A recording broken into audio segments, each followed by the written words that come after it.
Assalamu alaikum warahmatullahi wabarakatuh. Ashama akkam jirtu hordoftoota channelii YouTube Abdul App barnoota haalaan barbaachisaa ta'e takka isinii qabadhee dhufeen jira. YouTubein baatii kana keessa egaa seera hedduu, seera haaraa, seera baay'ee babbareedaa ta'e baasaa jira.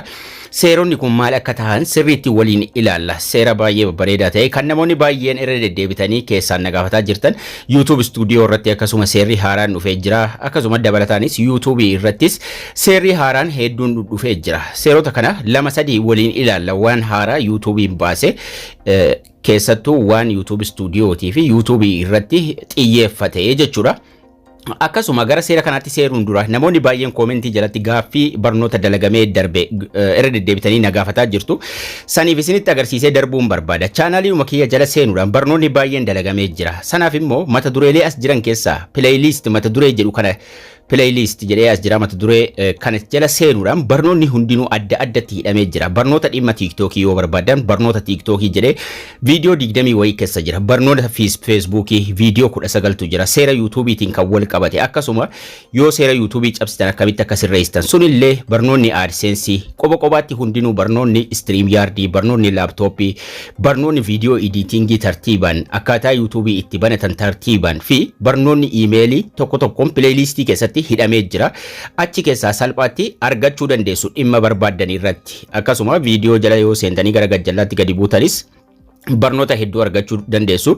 Garuu dhimma barbaadanitti irratti argachuudhaaf daftanii argachuudhaaf mata duree playlistii jala yoo seentan barnoonni hundinuu adda addatti hidhamee jira. Egaan seerri inni jalqabaa YouTube irraa waliin ilaalla. Seerri inni jalqabaa tokko ka bahee ka YouTube nu salphisee lafa nuu kaa'e seera jechuun hin danda'amu ka jalqabaa kuni maaliif YouTube salphaatti lafa nuu kaa'e waan ta'eef profaayilii irra tuquun gara YouTube keenyaa yookaan gara chaanaalii keenyaa yeroo seennu your channel ka jedhu kana tuquudhaan yeroo gara fuula duraa deemnu egaan duraan descriptionii nuti barreeffanne qofa ba'a. Amma garuu linkiilee sana linkii tokko lama fidee as jala nuu kaa'uu eegalee jira.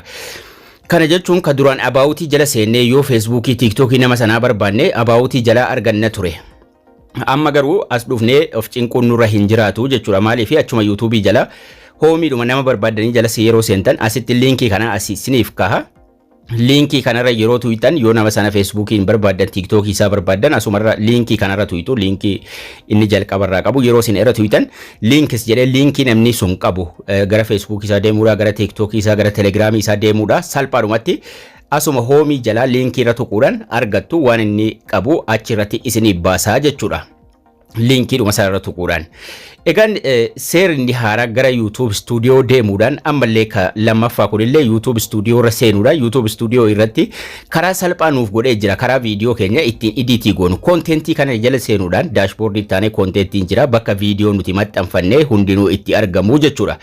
Yeroo asirra seenne egaa viidiyoo duraan yoo edit gochuu barbaanne yoo thumbnail itti jijjiiruu barbaanne viidiyoo sanarra tuyna yeroo irra tuyne haala kanaan nu baasa mallattoo qalamaa tuquudhaan gara mata duree irraa jijjiiruu yoo suuraa irraa jijjiiruu barbaanne irraa jijjiirra. Amma garuu kontentii dhuma jala seenuudhaan asirraa tuqaa sadii qaba.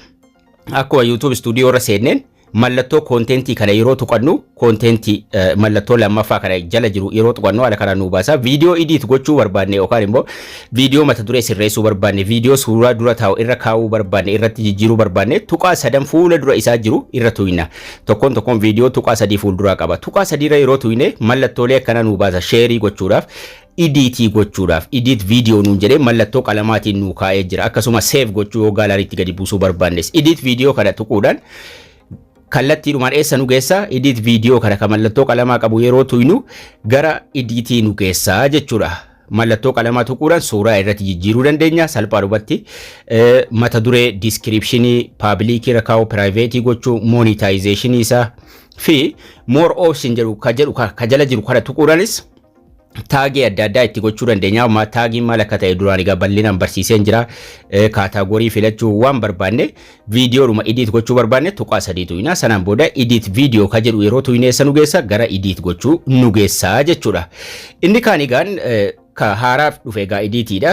Kaan immoo mata duree kanarratti waan dhimma beeksisaa wal qabate kan Noovembarii keessa baatii lamaan booda dhufu tokko asirra nuuf kaa'ee jira. San viidiyoo isaa bal'inaan isinii qabadhee dhufeen isiniifan dhufa. Garuu maal inni mallattoo qalamaa kana tuqnee viidiyoo tokkorra tuquudhaan waliin haa ilaallu bakka monetizationii wal qabatu. Monetization haga ammatti gaa oonii goonee kaane beeksisa irra dhufu sana filachuu dandeenya. Haala kanaan right itti godhaa filachuu dandeenya. Kaama seerii haaraa dhufaa jiru kun garuu filannoo kana nuuf hin kennu monetization oonii dhuma goonee keessaa baana. Kana jechuun beeksisa ofumaaf YouTubein bakka fedhe irratti nuuf galcha filannoo kana hin qabnu jechuudha. Sana bal'inaan viidiyoo biraatiin isinii qabadhee dhufa.